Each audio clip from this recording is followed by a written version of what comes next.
My dear students, in this video I am going to discuss about the arbitrary waveform generator, which is used to generate the arbitrary waveform which has no shape and which may be periodic or non-periodic, which is used for testing the equipment or faults of the equipment. Now we have to discuss about this arbitrary waveform generator.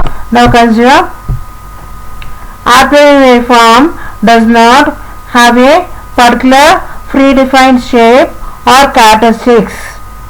The arbitrary waveform does not have a particular predefined shape or characteristics. The shape may be varied from time to time. At the same time, it have no particular constant characteristics. The amplitude or frequency of arbitrary waveform varies in a random manner. The amplitude or frequency of an arbitrary waveform varies in a random manner. It will be varied from time to time. They will have not constant amplitude and constant frequency values. So they are varied from time to time. An arbitrary waveform may be periodic or non-periodic.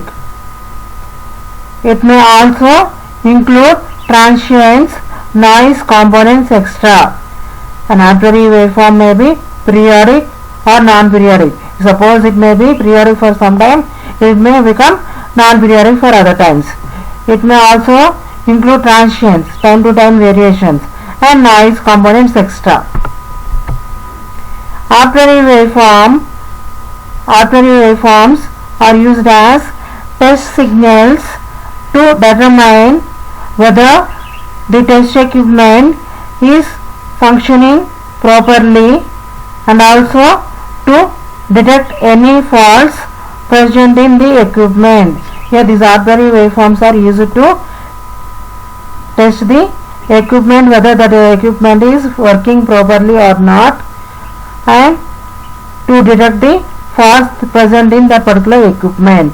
So in this way these arbitrary waveforms are used for testing the functioning of equipment, whether the equipment is working properly or not, and to detect any faults that are present in the equipment. So these are the uses of arbitrary waveform. Now consider the block diagram of arbitrary waveform generator. Here the various blocks are address counter, which will store the particular data related to the particular address location. The data is stored in particular address location. So whenever the address counter will be counted, so counted some data, digital data goes to the particular memory locations. So okay, now here this address counter is connected to RAM, and RAM is connected to DA converter, and DA converter is connected to LPF low pass filter, and it is connected to amplifier, and as address counter is controlled by clock. So now here the RAM will store the digital data, and here in the RAM the digital data is stored according to the different address locations. Okay, so now here whenever you have to generate some arbitrary waveforms, so the desired waveform to be generated by selecting particular proper digital data according to the particular address location. So whenever the clock generator that will advances the address, and that address will produces corresponding digital data stored in that particular address location that is given to the RAM. Now RAM will read that particular data, digital data present in the particular address location, and now this RAM, which will consist of digital data, that is given to the D2A converter.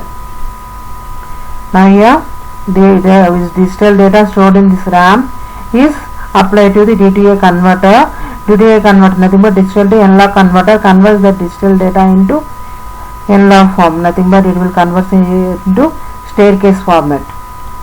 The digital data is converted into staircase form, and this is given to the LPF, and this LPF low pass filter will convert the staircase pattern into smoothing form by reducing the high frequency components present in the digital data components.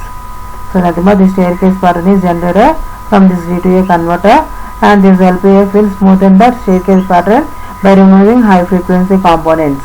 And finally this LPF is passed to amplifier. And for this LPF case here we apply the sampling principle. So sampling principle is used by units of the Nyquist rate.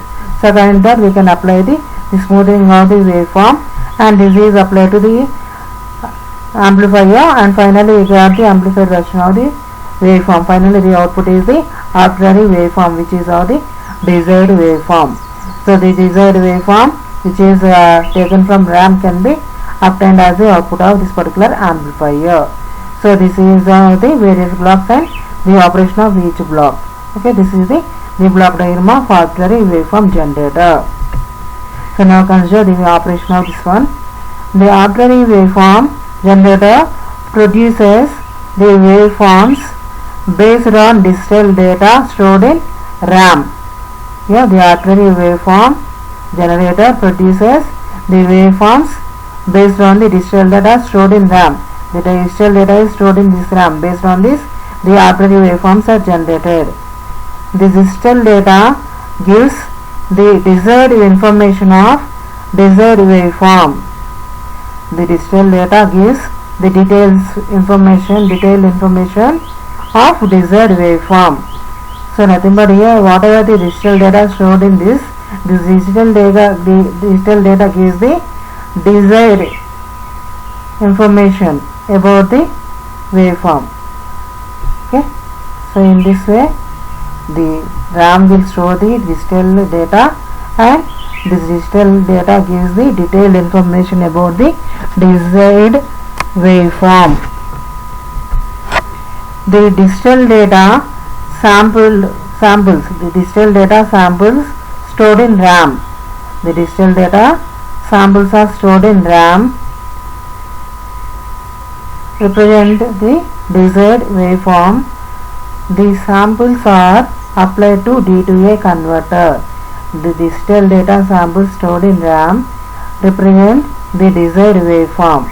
So here whatever the digital data samples stored in this RAM, they will represent the desired waveform, and these samples are applied to D2A converter. Whatever the digital data samples are in the RAM, those are applied to D2A converter. The D2A converter produces a voltage proportional to the digital data supplied to it. A D2A converter produces a voltage proportional to the digital data supplied to it. According to the digital data applied to the D2A converter, it produces a voltage which is proportional to digital data.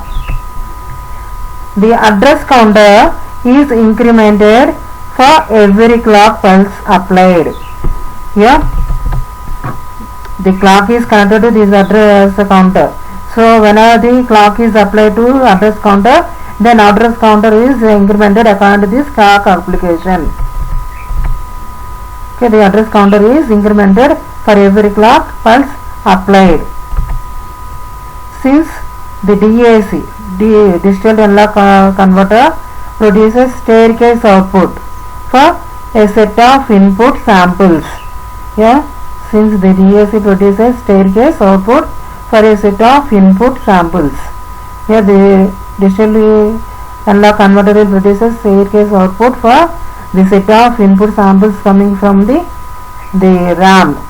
So now here the LPF is used for smoothing the DAC output by removing high frequency components. Here the low pass filter is used for smoothing the DAC output by removing high frequency components. According to sampling theorem, the sampling should be done at Nyquist rate to preserve the information of the signal. So now here we use the sampling theorem. Now here according to sampling theorem, the sampling should be done at Nyquist rate to preserve the information of the signal. Nothing but here Nyquist rate is the sampling information should be greater than or equal to 2 times of the message frequency. The sampling frequency is greater than or equal to 2 times of the message frequency. So that is from sampling theorem we can obtain that Fs is equal to 2Fm. The minimum sampling rate is Nyquist rate. The minimum Nyquist rate is Fs equal to 2Fm, where S equal to sampling frequency and Fm is the maximum frequency component of the signal, where F is equal to sampling frequency and Fm equal to maximum frequency component of signal. Okay, in this way we can obtain the arbitrary waveform from the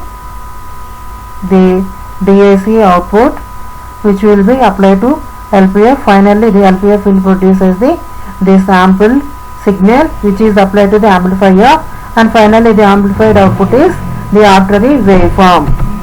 The output of the amplifier is arbitrary waveform. Okay, we have to stop this video with this.